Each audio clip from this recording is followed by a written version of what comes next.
Hello, everyone. Greetings from Dubai and a very, very warm welcome to today's ACSE webinar.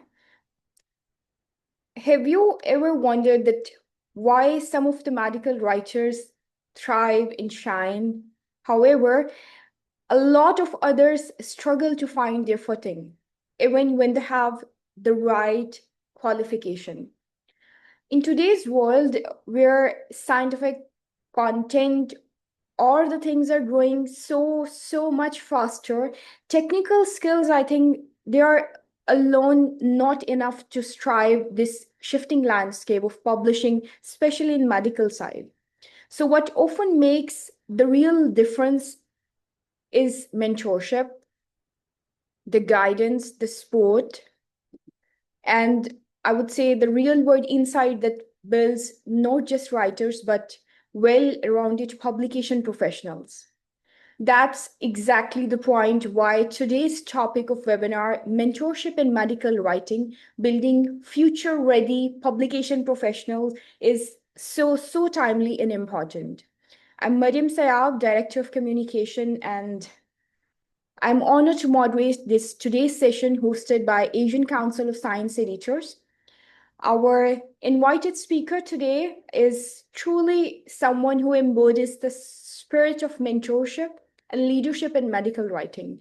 Dr. Dikran Toroser, he is currently a founding director of University of California, San Diego's medical writing program and current board of director of Asian Council of Science Editors. With Dikran, I would say that he brings decades of experience from industry, academia, and professional networks, and he has trained and mentored countless professionals across the globe. And we are so thrilled to have him today with us to guide us through this important topic of how mentorship could work in publishing professionals. Over to you, Dikran.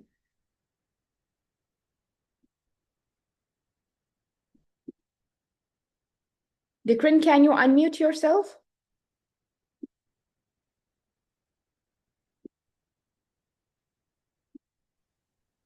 Hello, Maryam. Can you hear me okay? Yes. Thank you so much. Thank you so much for that wonderful introduction. And thank you and the ACSE for putting this and also all the other really wonderful seminars together. I've learned a lot and I'm really delighted to be here with you and the attendees. So thank you so much. The title of what we will talk about today, as Maryam very nicely summarized, is mentorship in medical writing and building future-ready publication professionals. So that's our subject for today. And the agenda that we have for you today is quite simple in that I would like to touch base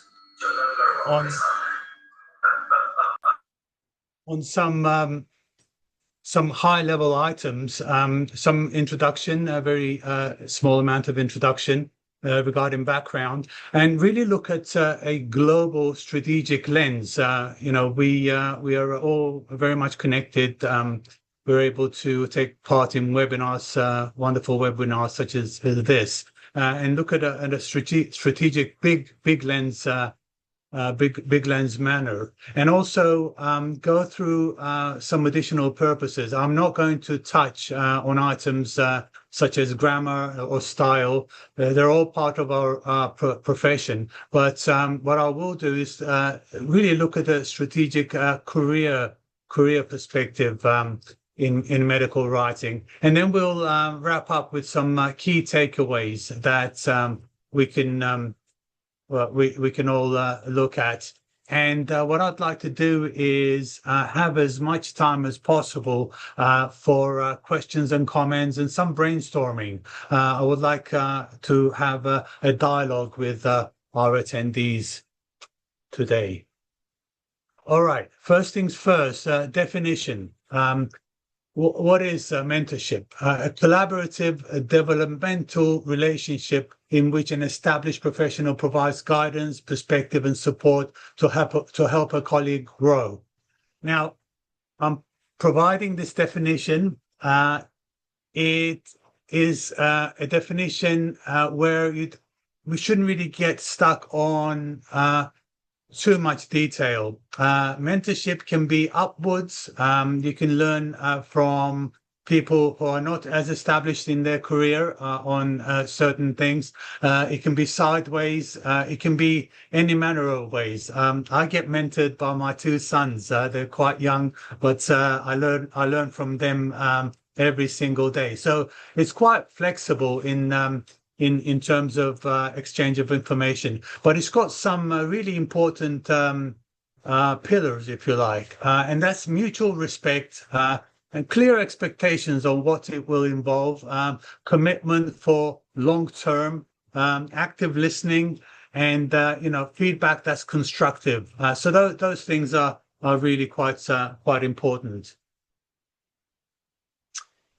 It matters a lot for various reasons. I just have a couple of them here from my own perspective. I spent about 18 years in academia before I switched to industry. What I found was, even though I'd written papers and corresponded with editors and that sort of thing, the bridge between each role that you take is really important. And those pivotal points, I have personally really benefited from mentors that have helped me out a lot.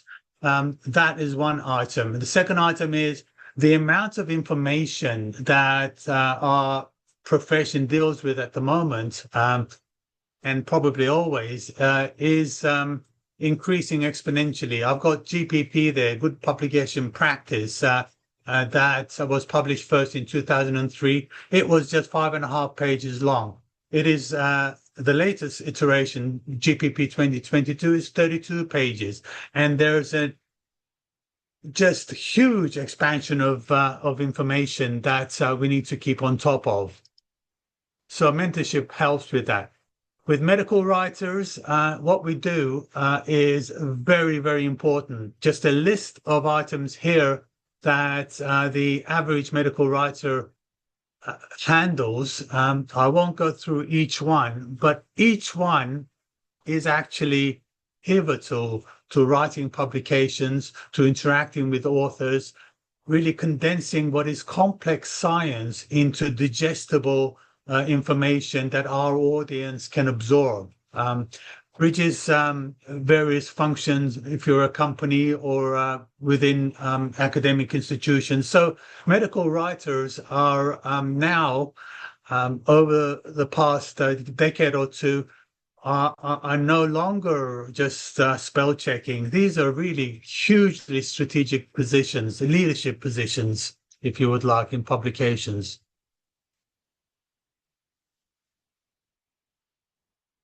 And our hugely connected world, where we can exchange ideas in ACSE webinars, company meetings, just personal one-on-ones. In this hyper-connected world, the significance of what a medical writer does, again, is huge. There isn't really enough space in the previous slides or other slides, but the skill set that needs to be embedded in a medical writer is becoming more and more important. Just cultural connectivity, cultural sensitivity when we interact with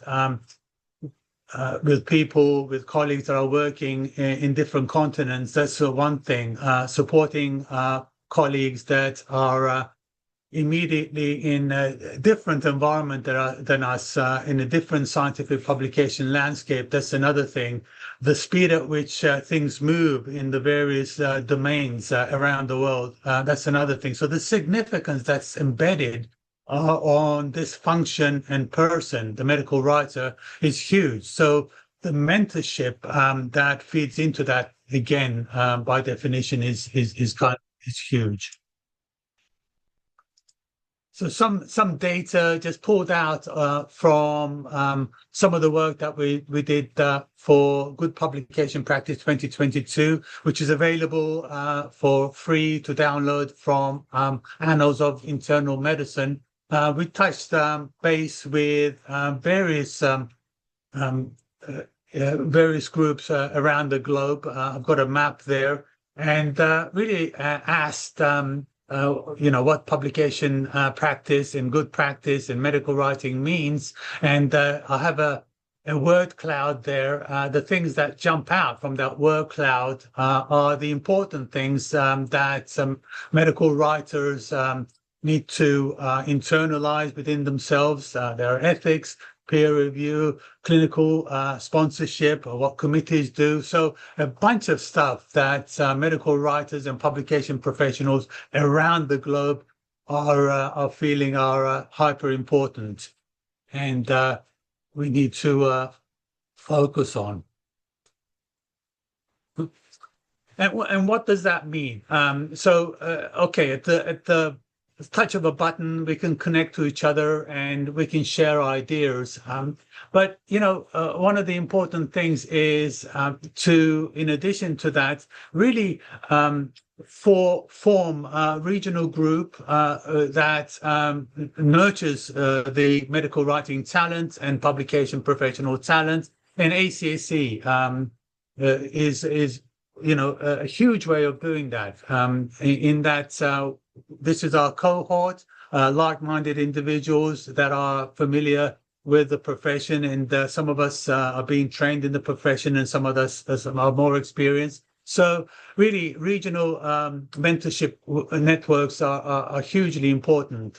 If they're not there in your immediate vicinity, you need to form micro mentorship networks around your lab, around your group, around your research group, and also feed that into ACSE. So it's hugely important to do that. And one of the things that that became apparent to me when I switched from academia, I still teach, but when I switched from academia to industry, is that at that pivotal point, I needed mentors to contribute to my writing skills. Just sharing it with you, I thought I knew everything about writing papers, but it looks like at that period of time, it's nearly 25 years ago now, I needed to learn a bunch of stuff. So it's really important to touch base and absorb some of the skill sets that are continuously coming our way. When I walked into my first industry job, I had a whole shelf full of books, American Medical Association writing style, and a host of others. So absorbing all that information that is now available on the net, and some of the other stuff that I have here, is hugely important and part of the mentorship process. But I wanted to share that although we may spend an enormous amount of time in one domain, it's important to remember that we need to upskill.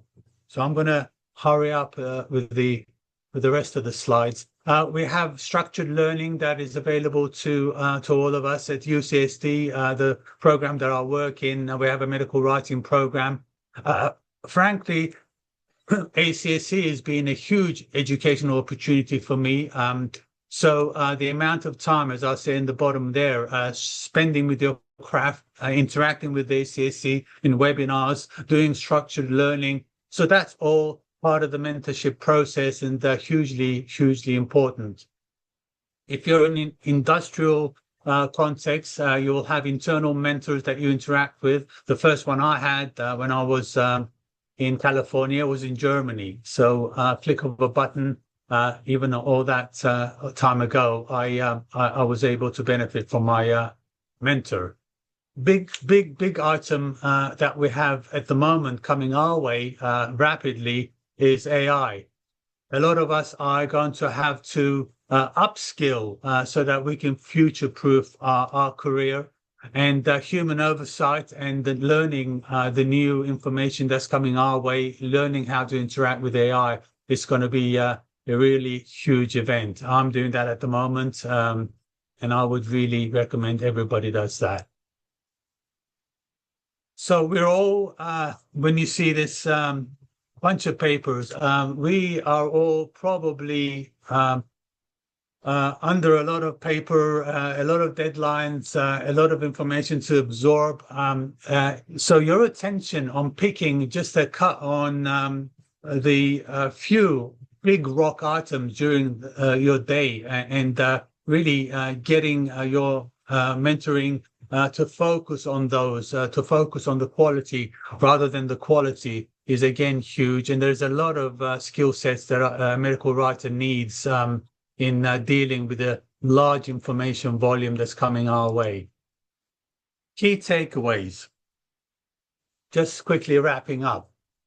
Key takeaways from what I've learned over the last 30 years, over 30 years that I've been writing publications and working as medical writer, publication professional. Join a network. Each one of us needs to be connected to people that have been working in our profession, and be connected to people who can provide insight. If you don't have a network, make your network. Join ACSE. Make a network around your immediate environment. Have a mentor, and if you would like to have a mentee, but also keep some independent thinking. A mentor and mentee relationship is two ways. You still need to make decisions at pivotal points. I made some huge decisions that for me, my career helped me out when I went into industry rather than academia at that point. So you need to think differently and think for yourself, as well as benefit from your mentor. Adapt and embrace a long-term strategic view. It's not a sprint.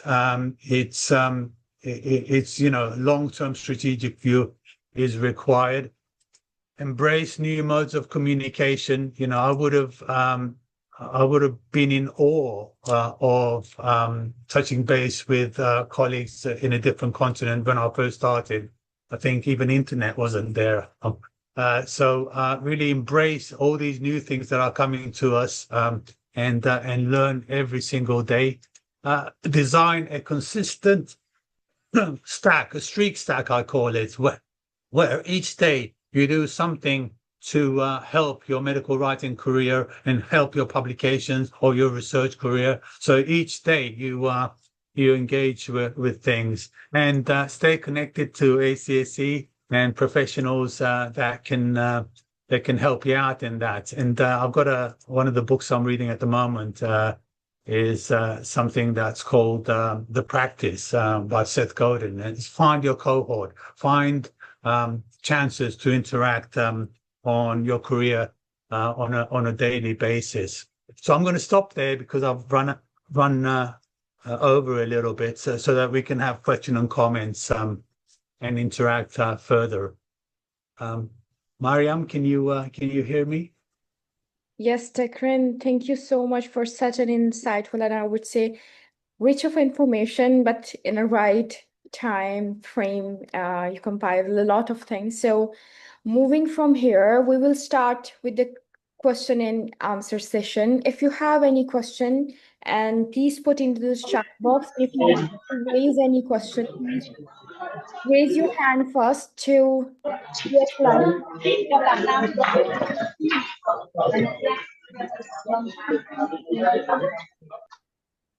yes, Lahore, what is your question? Yes, good evening from Cambodia, Maryam and Dr. Dikran. It's my great honor to join ACSE webinars again. Actually, medical writing or publication is a bit far away from expertise, but I can say it's still the same in the form, when we start from title, abstract, introduction, and so on. Yeah. And I have done some consultancy services providing support to medical students because my specialization is statistical analysis. So in this case, I just want to know from Dr. Dikran a bit about what kind of statistical analysis is used, mainly is used in medical writing. Yeah, I have only one question like this. Thank you so much. Thank you so much. I heard the question is what type of statistical analysis is used in medical writing? Absolutely. That's a great question. Interacting with statistical colleagues is pivotal to medical writing. In that, a lot of the stats that is done, that is the actual data that goes into publications. The expertise lies with the statistical author or the statistical analyst. So that interaction really trying to make sure that the output into the paper, the golden nugget, happens in an appropriate manner is huge. The statistical person, when he comes to my table for the publication, will have a whole range of tests that he's done. How do we condense that into a sentence or two, into a figure, into a table, a single panel item out of perhaps a CSR, which is thousands of pages long, and make it into a digestible format? That is that skill set in medical writing is hugely important. Yeah. Does that answer your question? That hopefully it does. Yes, very much. Or moving forward to another question from chat box. What program is recommended to start with for shifting to professional medical writing? Oh, that's a great question. Again, so one program that I would recommend is the broad program that ACSE offers. I hope that doesn't sound biased, but I truly believe the training opportunities that are being piped out to us by ACSE are hugely important. I see information around how to get your paper published. I see information on AI. I see information on mentoring. So these are components, pillars, or that will help out any medical writing career. That's number one. Number two is, of course, we also have internal owners and internal responsibility to construct our course. Each day is like chiseling. Over the course of your career, each day you chisel, make a streak set. Streak meaning each day you do something. So today, take notes on the webinar. Tomorrow, touch base on what people are saying about AI and how to keep human oversight on AI. So as you build these up and you build a portfolio of things, you will have your portfolio. It will be much easier to break into medical writing. It's not going to be a big bang overnight thing. Even if you get into a company, into an institution, you will need those skill sets each day. Work away at it and interact with webinars such as this and other ones as well. Perfect. Jumping to another quick question. What is the major difference in medical writing and other sciences? Great question. So medical writing is the way medical writers like to think about the profession is, if you can imagine a big table, around it will be the statistical person that asks the first question, the regulatory person, the medical person, and maybe the preclinical person that did the initial discoveries. So those people, those colleagues will come around your table. So in a very huge sense, the medical writer has a leadership position in that forum, in that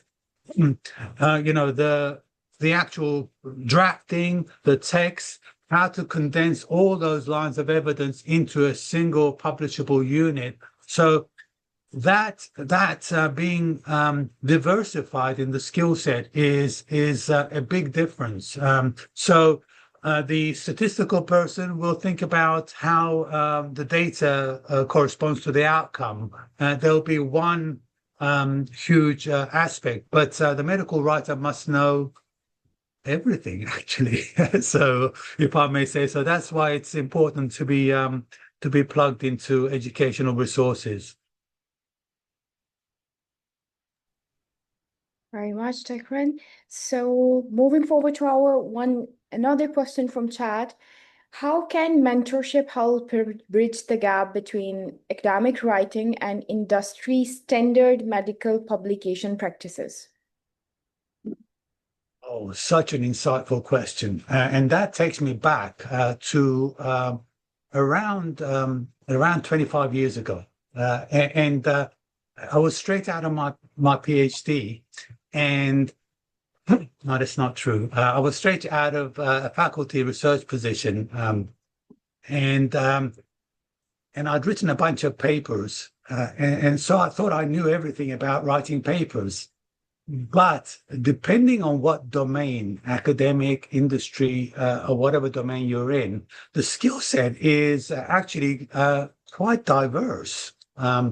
In that, for example, industry will have a bunch of additional criteria because, depending on where you work, it's very important to really look at the potential conflict of interest. A lot of industry organizations are for profit, right?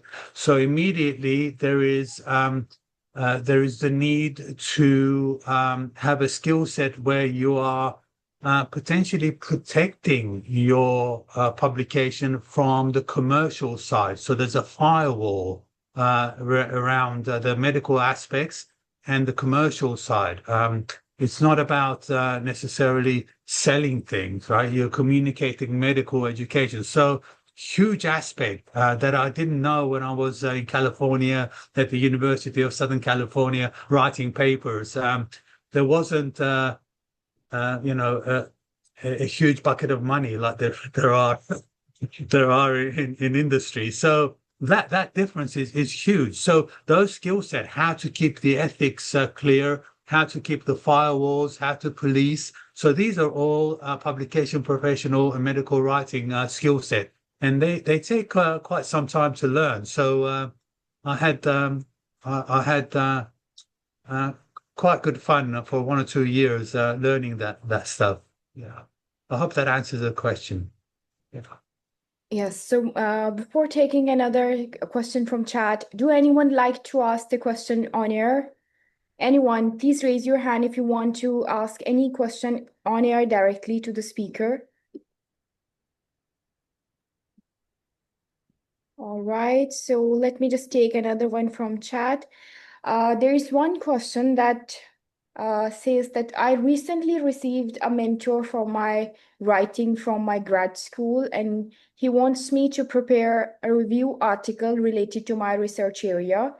He have asked outline for my article at this stage. I'm not sure how and where to start and proceed.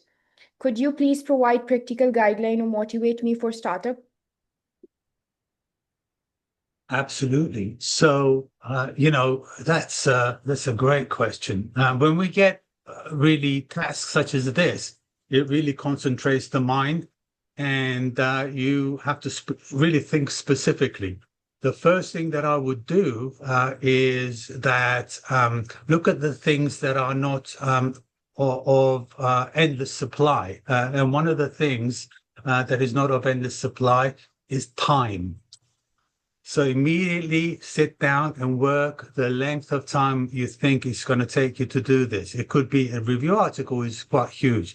And, for everything that I do, I have a loose Gantt chart, if you like, when I plan to finish. That's number one. Number two, you obviously need to be aware of what the field says. So jump in there and have these items, lined in your timeline.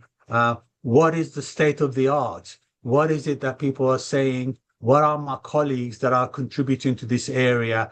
How do I fit in? How do I pull in this information? So make some golden nuggets or milestones, as they would be called, in your timeline, and make a plan and work through it that way. And during that plan, I would recommend touching base with your mentor on a frequent basis, touching base with the literature on a frequent basis. When you finish your article, it will say reviewed up until such moment. So make that as recent as possible if you can. Hopefully, if it's not as fast moving as AI, you'll be able to not worry too much if it's a few months. But there are processes by which you can put yourself on a really good. Yeah, I hope that answers the question. It's the tactics are just as important as the strategy. The tactics are so important in getting your stuff done. Thank you for the informative response, Dikran. We have an on-air questions. Samrita Chaudhary, what's your question? Can you please unmute yourself, Samrita? Yes, thank you. Apologies for that. So, Dr. Dikran, thank you so much for your insights. I am a medical communications professional from India, and I often get contacted by students who are keen for a transition. So let's say they've done a master's or they've done a bachelor's, and they're not really thinking about pursuing education by higher, doing research or getting into a DPharm or a PhD. And I was just wondering, what would be your insight that you'd like to share with someone with that kind of a profile? And how should they, because AI is so disruptive in every sector, so I was wondering, how should someone who's just a bachelor or a master's student, how should they think about their career in medical writing? Oh, that's a great question. Thank you. Yeah. I think that's huge in that there's someone or a bunch of people reaching out to you to become their mentors, and that's wonderful because you have so much to impart to them. That's the first thing. The second thing is, as these mentees engage with items to put themselves into a good setting to become medical writers, they really, it's up to them to show this engagement, and it can be done various ways. It doesn't need to be in a huge medical writing position with a big bang. It could be chiseling away. There are, for sure, opportunities to write and build a portfolio. It doesn't necessarily need to be paid. Thinking back, I did a bunch of columns that I used to write on the American Medical Association style guide, condensing into one page, and we used to publish that in our local newsletter. It was unpaid for 6 or 7 years. So look around for opportunities to build a portfolio. Look around for what we covered here. Find your cohort. They're already doing a good thing by touching base with Smrita, right? So that's a good thing. And make a plan on how to show that you're committed to the profession, so that when you do actually turn up at someone's door who's hiring or letting a PhD student in, you can already show your commitment in items that you've achieved. So that would be my my advice. But it's doable. They're doing the right thing by touching base with you. That's hugely important. Thank you so much. One quick point here, Dikran, connecting to this same question. Do you think that AI and new technical tools can change how we mentor future medical writers? Yes, absolutely. I think that AI, as everybody keeps saying, is a huge revolution. And there are aspects in our future, just like always, we're not sure about because we can't tell the future. However, the likelihood is that there are going to be drastic changes. I think it's up to us. This is the internal bit that I was talking about, to make sure on a daily basis we chisel away on the new items that are coming our way. And some of it will be, for example, the review that was mentioned earlier on. Maybe, integrating with PubMed, whatever database, and pulling out the latest information might be helped out. You still have to have human oversight because obviously at this stage of evolution, there are some hallucinations that are getting fewer, but it's going to change. It's going to change the little bits and pieces, and those who are engaged and are open-minded enough to see that it's not a threat, it's something new to learn, are going to be in a better place. In a better place because some anecdote for you. I'm writing quite a large piece, and I wanted to keep track of the words per day. I know Word has a button that you can press, you can get that. But I asked ChatGPT to write me a program to pull out my words, plot it on Excel, and tell me whether or not I have produced enough today. It did it in 5 minutes.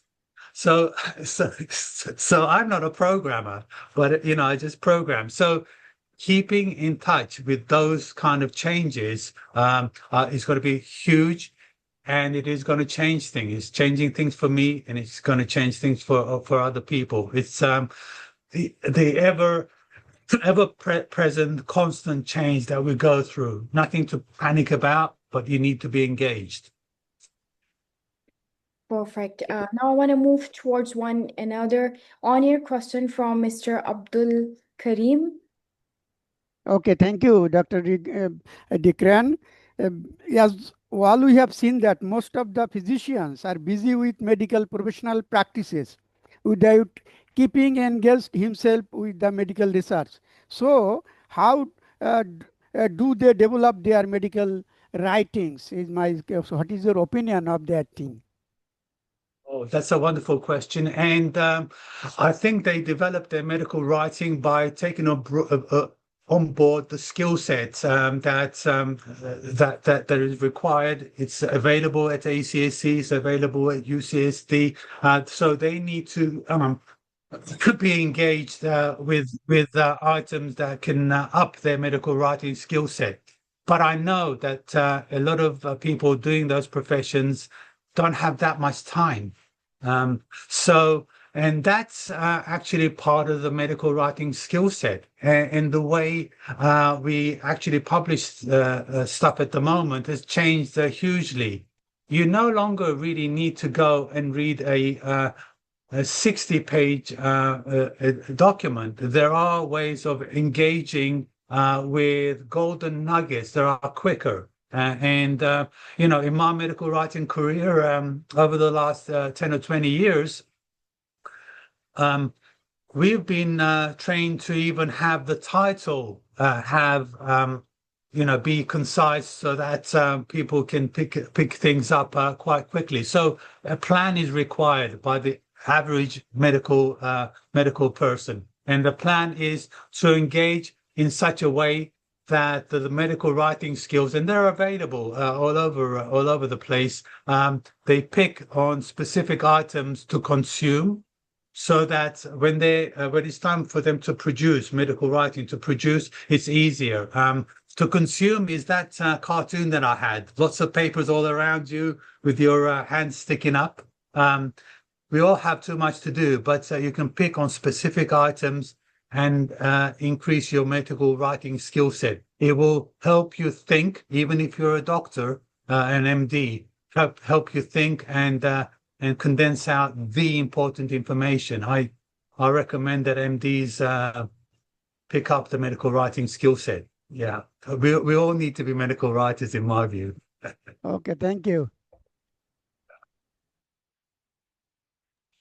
Good evening, everyone. I'm Dr. Srilata, and I'm planning to move from academics to a medical writing profession. I want to know how lucrative is this profession? That's a great question. It depends what you mean by lucrative. For me, whatever you mean, it's been lucrative. So I've loved my career. It's been a source of constant pleasure. My switch from academia to industry. On the Friday, we were working with mice, and the next 25 years ago probably doesn't seem as impressive, but the next thing I was working on Monday was a trial that was about $300 million, helping patients. So that to me was such a huge deal. I remember that, and it's seared in my mind. So that's one aspect. So just how satisfied I was immediately. I moved. There's some loss of control because I wasn't running that huge trial. But although I was medical writing and interacting with, so that's very lucrative in that sense. It's lucrative in other senses as well, depending on where you end up regarding compensation as well. So that's been the case for me, depending on where you're working. Academia was really wonderful and lucrative for other things. I would do it all over again. I was doing academic stuff for 18 years, and I still do it now.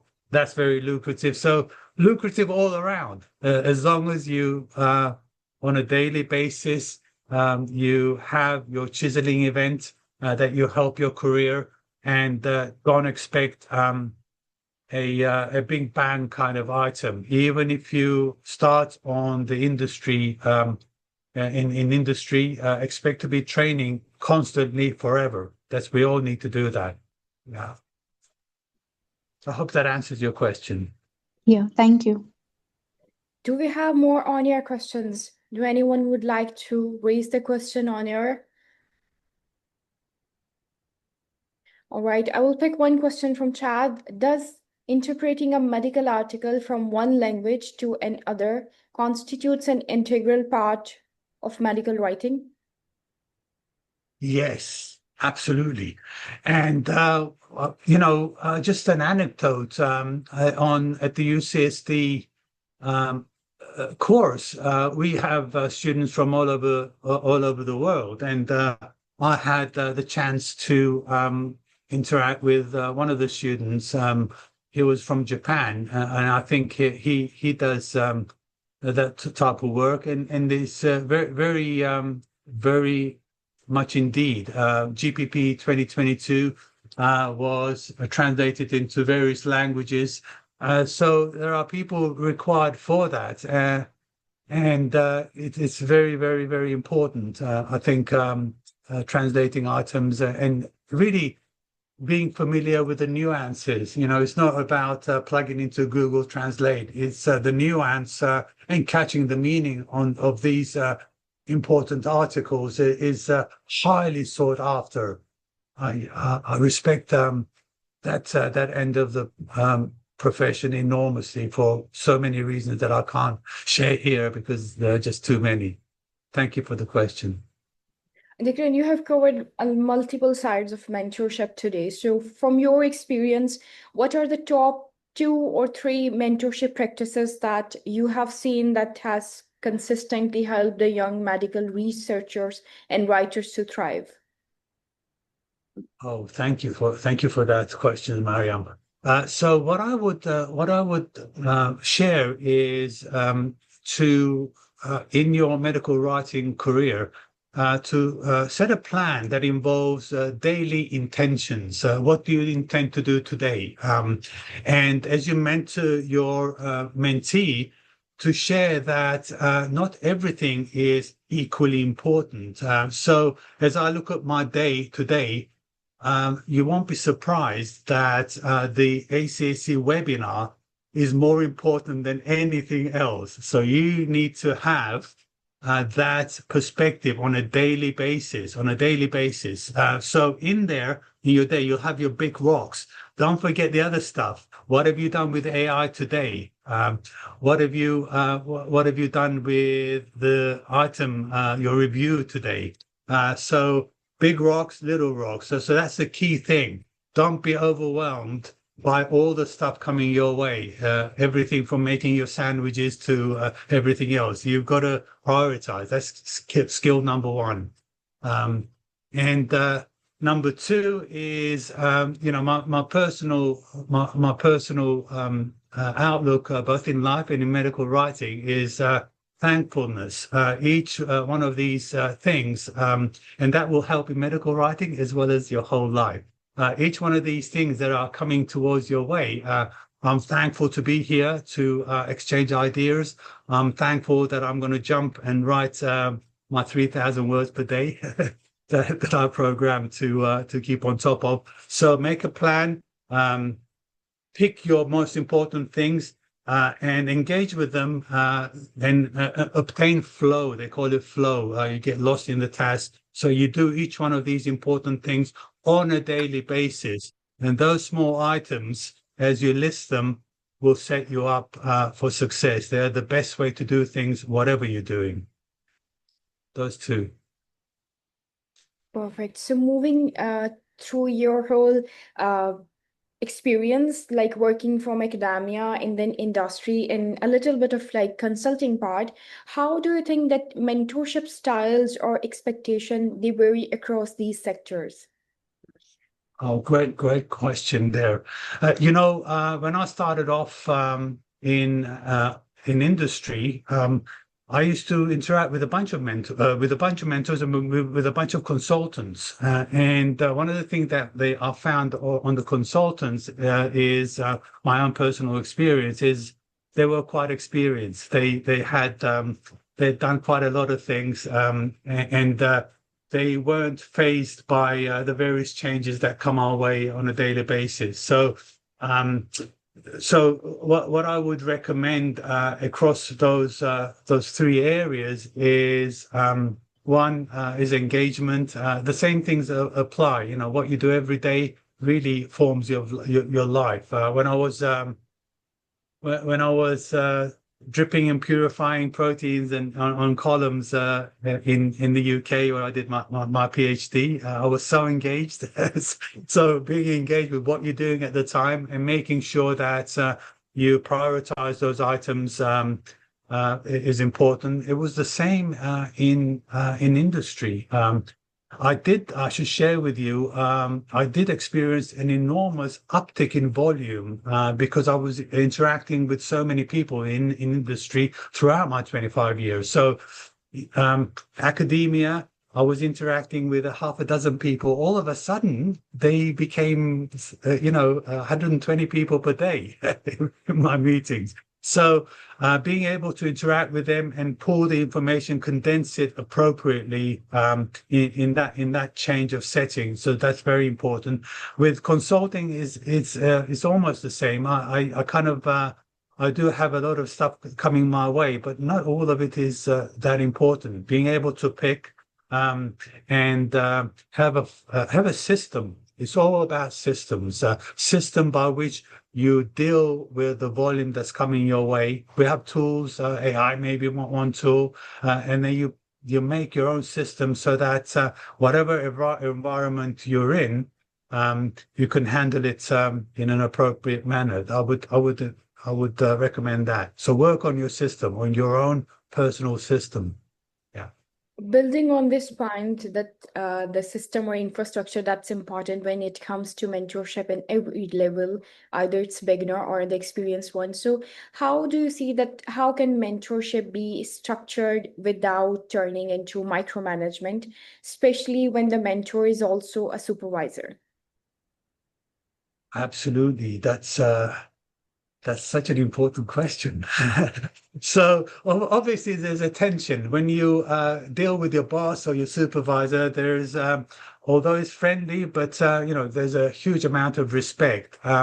So there is training on both sides. As a mentor, what we need to always remember is the ability to listen, on both in both directions. And it's good to have an ego.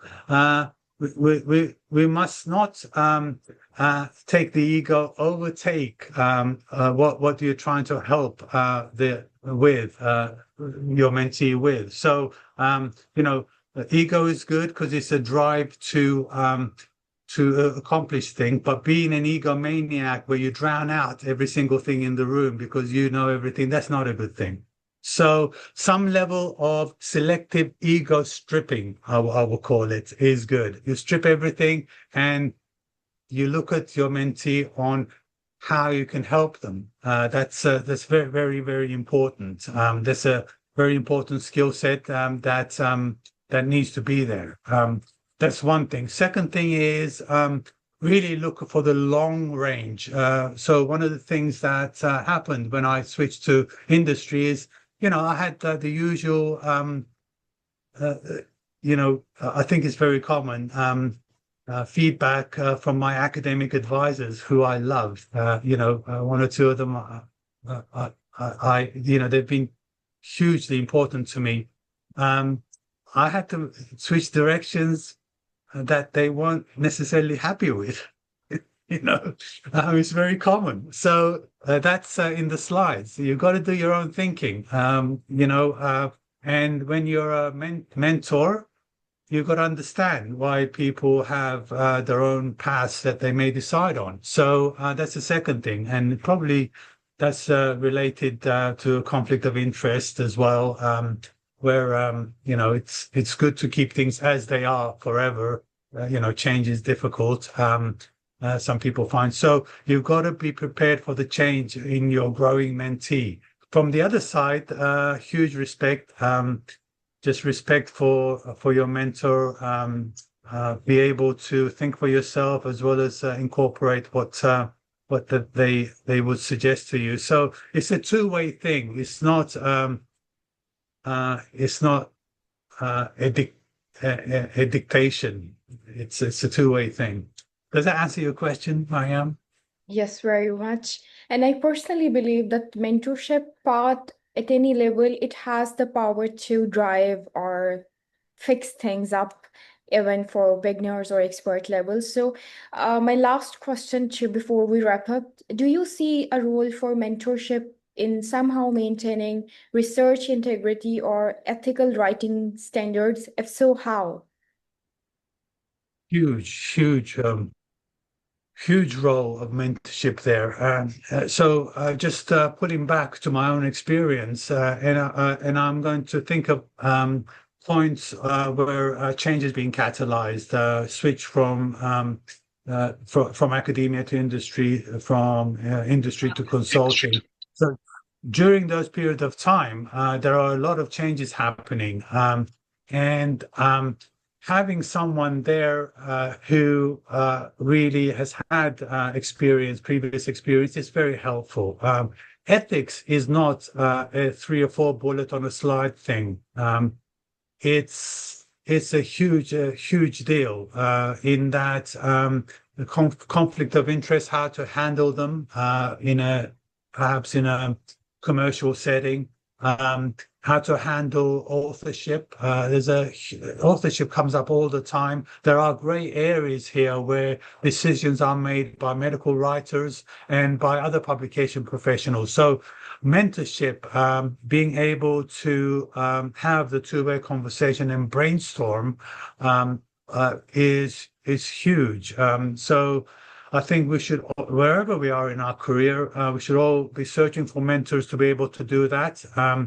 Both upwards and downwards. It doesn't have to be someone who's been around for 35 years. As I said, I learn from my kids every day. They tell me how the screens work with AI. They know a lot. So it can be in every direction. Huge, important. Thank you, Maryam. Thank you so much, Dikran, for attending all of the questions so patiently and responding them with insights that you have with your experience. Before we move towards our wrap-up session, if anyone is comfortable to put the cameras on, we would like to take some screenshots for attendees.